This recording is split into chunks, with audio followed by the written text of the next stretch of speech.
All right, we are still in Genesis, this time chapter 24. It has 67 verses. So we're going to make this one a two-parter, and it is going to be verses 1 through 27 in this video, and then we'll finish out in the next video.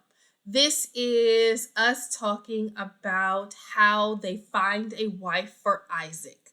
So Isaac is grown. We have just said goodbye to Sarah, his mom, and we are now going to go through how Abraham, his father, finds a wife for him. So in Genesis, still first book of the Bible, chapter 24, in verse 1, it says that Abraham was old and well advanced in years, and that the Lord had blessed Abraham in all things. And that's an important way to start because we understand that Abraham is understanding that he's reaching the end of his life. He is old, he has lived, and God has blessed him. And so he is expecting a final blessing, or he's expecting an opportunity to kind of create some security in a family life for his son now that he won't be relying on his parents in the same way that he had before.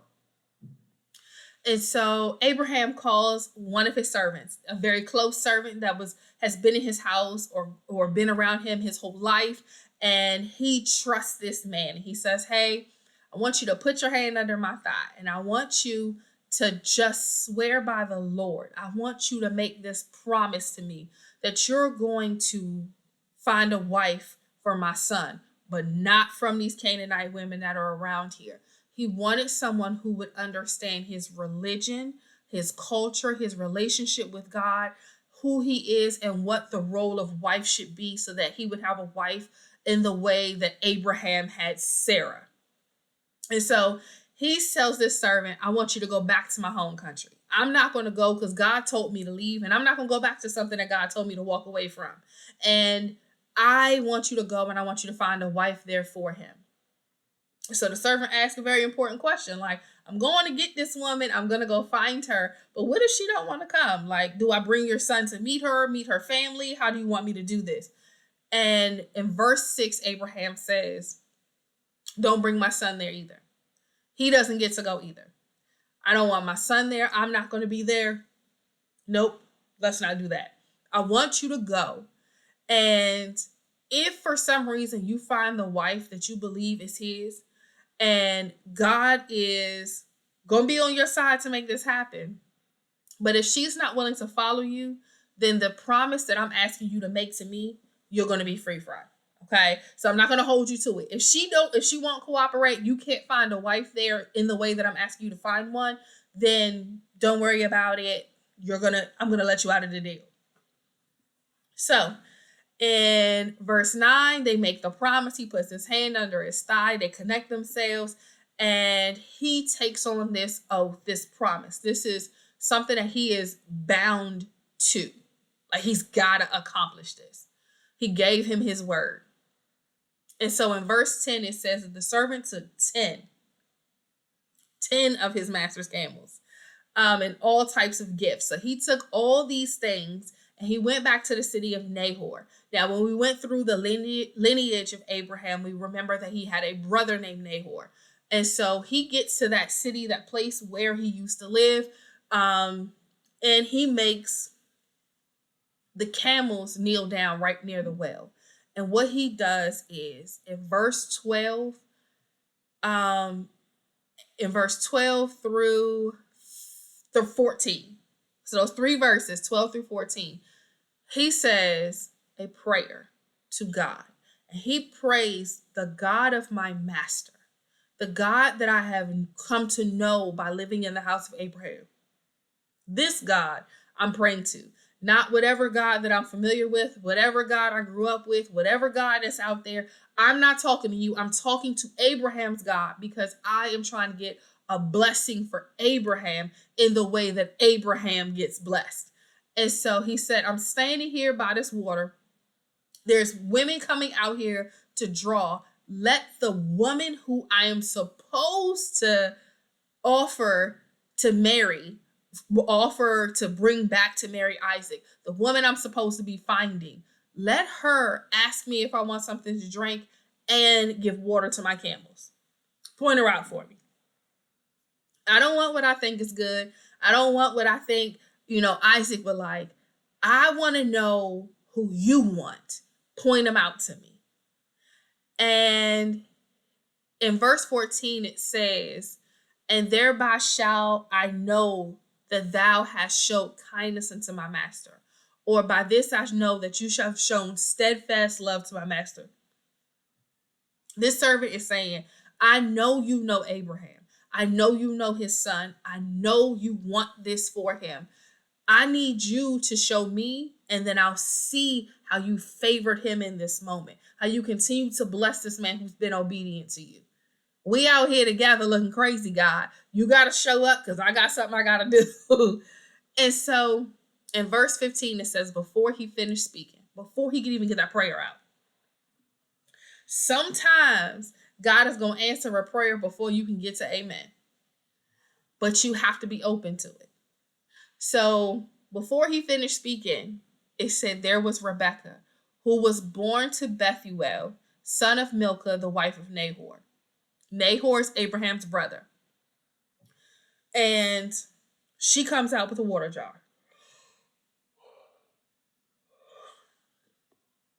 And it says in verse 16 that she was fair to look on and she was a virgin, meaning she was eligible for marriage. She was beautiful.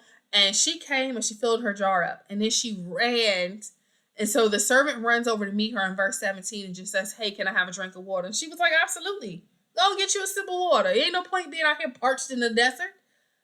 Go and get you a sip of water. And when you're finished drinking, do you want your camels to get some water too? Because if you're thirsty, I know they probably thirsty. I don't know where you came from, stranger, but let me make sure that you're okay.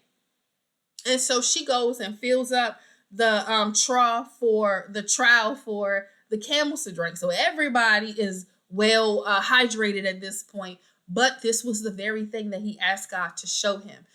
Can you point out the woman I'm supposed to have? Let her offer me and my camels a drink.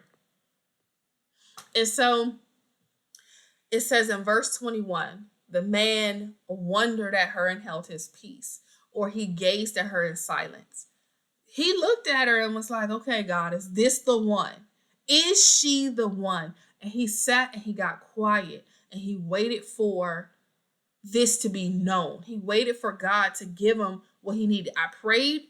I asked if she could do this and that would let me know. And she's done it. Let me just be quiet and make sure this ain't something crazy going on. Let me be silent and see if God is like, not that one. And I'm missing it because I saw the stuff I wanted to see.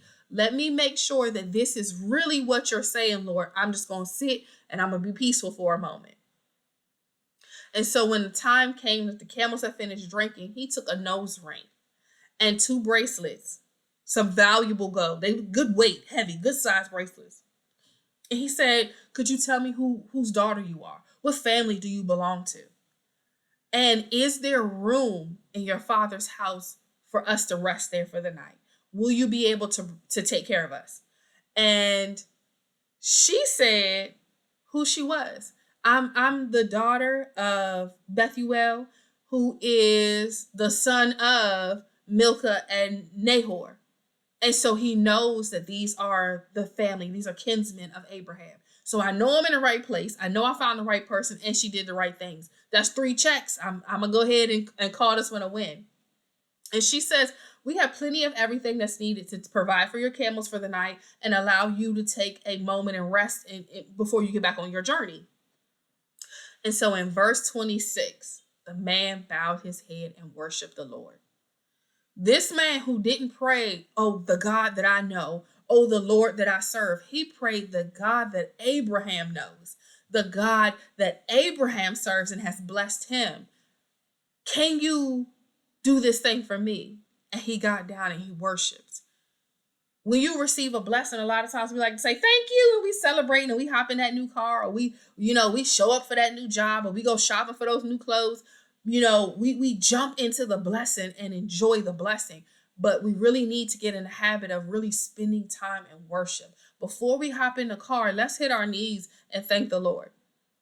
He bowed his head and worshiped the Lord. And he says in verse 27, blessed be the Lord, the God of my master Abraham, who has not forsaken his steadfast love and faithfulness towards my master. As for me, the Lord has led me on the way to the house of my master's kin. He is saying, God, I thank you for being the God that Abraham has always talked to, the God that has always responded to Abraham. Even when he had to wait a long time for the promise, you still came through for him. And here's another time that you came through. I'm grateful that I just get to be part of the team. I'm glad I get to be here while it happens. And he says, as for me, I'm not even one of your kids. I'm not Abraham. I'm not somebody that you've walked with and talked with at this level. But as for me, you did the thing that I asked you to do, and I'm so grateful for it. So, quick recap. Abraham recognizes that he is getting older and it is time to find his son a wife so that he can have his own household and he can raise his own kids and have his own family and move on and actually see the legacy that God promised Abraham come into life. And so Abraham calls his servant, tells the servant, go back to the country that I came from. Don't take my son. You go. And I want you to find a wife for him from among my kin, my family, the people who understand my culture, the people who understand our lifestyle, our religion, our beliefs. I want you to go back to that and find this person for me. And so this servant is like, okay, God, he didn't ask me to do something. And you know Abraham and you know what you want for him and you know what you promised him. So I need you to show me who it is. Here's the sign that I'm looking for. Let her offer me something to drink and then let her offer to water my camels. And so he's sitting there and the daughters are coming and this particular young lady comes up.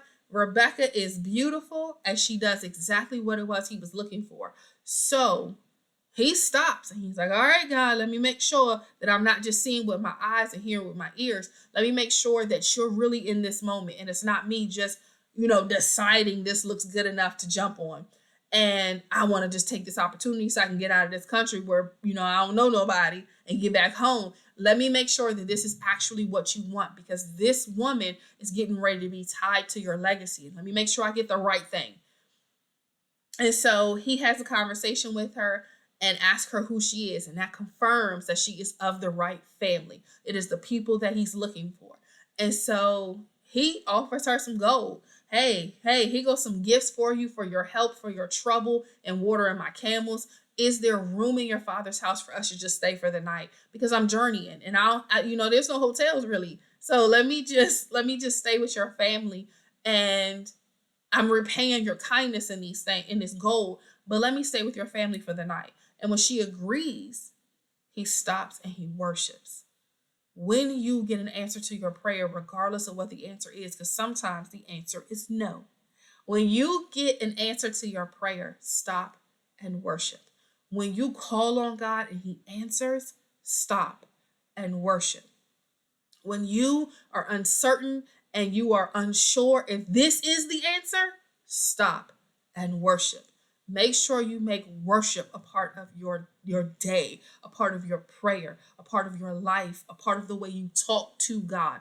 Make worship part of it, and it'll help you to come into relationship with him. It'll help you get closer to him. This servant started off praying, hey, the God of Abraham, can you hear me? And he ended out in worship. For me, the Lord has done this. So I want us to make sure that we keep a heart and a mouth of worship, that we are looking for opportunities to ask God. And when he answers, whether it is as immediate as in this situation, before he could finish praying, she had walked up, or if it's a wait like Abraham had to wait, make a worship a part of your experience, a part of your prayer, a part of your day, and a part of your life. You guys be blessed.